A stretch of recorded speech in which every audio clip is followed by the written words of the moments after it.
Direct, le tout premier sommet de l'AES marqué par les discours des 3 chefs d'État. Avec moi sur ce plateau, Yaya Konaté, bonjour. Bonjour Barakissa Ouattara. Alors, quels sont les enjeux de ce sommet? Alors Barakissa, le Mali, le Burkina Faso et le Niger qui affichent aujourd'hui clairement leurs ambitions souverainistes sur fond de rupture avec la CEDEAO, la communauté économique des États d'Afrique de l'Ouest, en essayant de mettre en place un cadre de coopération militaire et économique. Ainsi est donc né l'AES, l'Alliance des États du Sahel. C'était en septembre 2023 et depuis on marchait vers le rendez-vous d'aujourd'hui qui était donc très attendu, un symbole disent certains, en tout cas un sommet historique, un tournant décisif dans la vie de ces 3 nations qui partagent beaucoup de réalités, qui vivent aujourd'hui des périodes de transition, qui ont décidé de se mettre ensemble pour créer une confédération, une nouvelle réalité géopolitique, géostratégique même, dans un monde un peu multipolaire. Barakissa. Et alors, qu'est-ce qu'on peut retenir des 3 discours?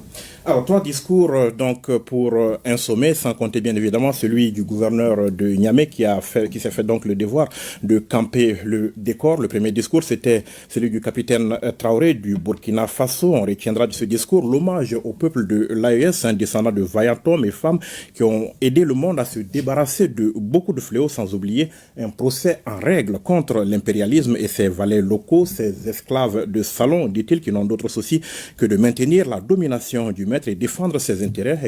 Par exemple de ce tyrannium du Niger qui permet d'illuminer beaucoup de capitales étrangères, tandis que le Niger est lui-même un peu dans l'obscurité. L'AES est là pour changer les choses, a-t-il dit. Nous n'allons pas trembler, a dit le capitaine Ibrahim Traoré. Nous allons nous battre pour l'indépendance réelle de nos peuples, notre liberté. Il n'a pas manqué de saluer les combattants. Les combattants donc, il termine par la célèbre formule, la patrie ou la mort, nous vaincrons. Le colonel Assimi Goïta, c'était le second discours. Président de la transition, chef de l'État, n'a pas manqué de son côté de relever les résultats encourageants quand même obtenus dans la lutte contre le terrorisme. Ces résultats ont été très visibles, dit-il, dès les premiers jours après la signature de la charte du Liptako au Gourma. Le colonel Goïta qui salue la clairvoyance de ses pairs qui ont donc autorisé les poursuites sur leur territoire dans le cadre de cette lutte. Désormais, les armées sont à l'offensive. Les chefs d'État en sont fiers. Aujourd'hui, la peur a changé de camp, a-t-il dit, et la force conjointe,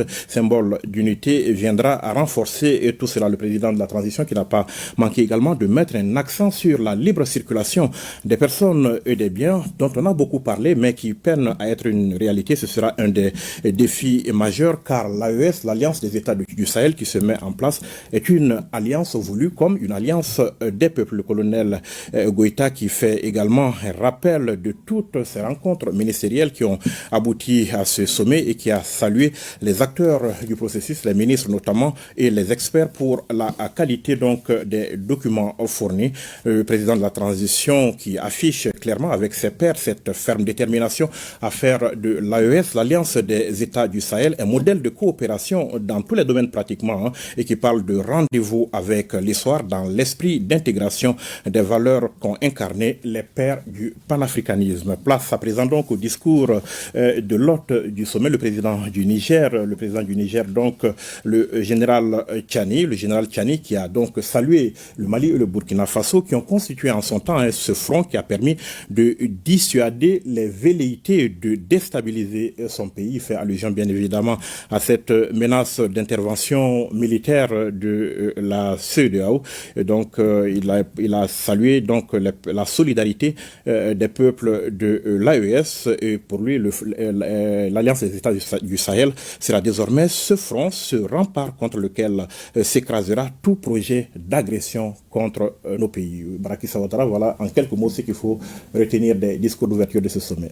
Merci beaucoup Yaya Konaté. Assure donc les reportages complets dans nos éditions futures.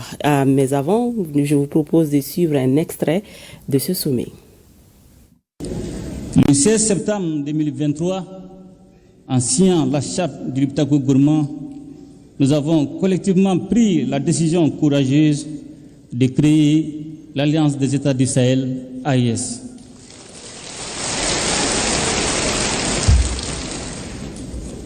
Dès les premiers jours qui ont suivi cet événement historique, les résultats ont été visibles sur le terrain.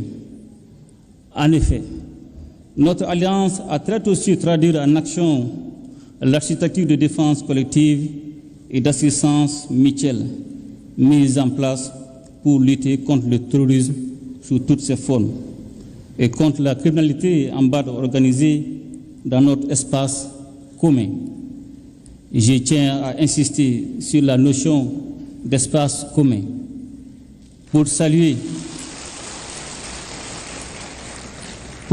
la clairvoyance de mes frères, les présidents Tchani et Traoré, qui avaient pris les mesures nécessaires pour autoriser les droits de poursuite sur leurs territoires respectifs afin de traquer efficacement les groupes armés terroristes sans contrainte liée aux frontières nationales.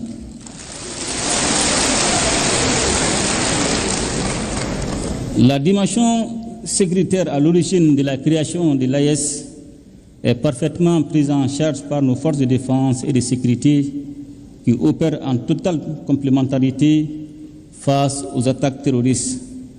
Nos forces se projettent désormais en posture offensive pour neutraliser ces groupes sans foi ni loi.